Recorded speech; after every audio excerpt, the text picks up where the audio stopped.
السلام عليكم ورحمة الله وبركاته. قبل ما أبدأ موضوع اليوم عايزين نصلي على النبي. اللهم صل وسلم وبارك على نبينا محمد وسلم تسليما كثيرا. موضوع اليوم إن ربنا يحرم عليك الجنة، يعني ما تخشش الجنة حتى لو حجيت، حتى لو بتصلي، وبتتصدق وبتعمل كل الخيرات. طب إيه اللي يمنعك من دخول الجنة؟ يمنعك من دخول الجنة حقوق العباد. طب إيه دليلك على كده؟ عن أبي أمامة أن رسول الله صلى الله عليه وسلم قال: من اقتطع حق امرئ مسلم بيمينه حرم الله عليه الجنة وأوجب له النار.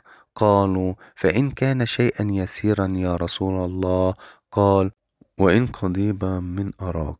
معنى قضيب هو السواك، والأراك ده هو شجر معروف بأعواده الطويلة، وده معناه ان اكل اموال الناس بالباطل او ان انت تاخد حقوق العباد فده هتتحاسب عليه حتى لو حاولت تتوب، وحتى لو كان حاجة بسيطة، يعني حتى لو سواك اللي هو بتنضف بيه السنان اخدته فده هتتحاسب عليه.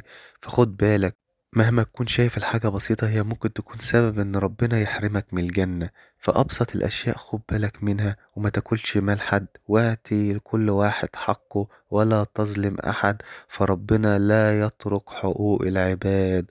اللهم اغفر لنا ذنوبنا وإسرافنا في أمرنا، وصلى الله وسلم على نبينا محمد وسلم تسليما كثيرا.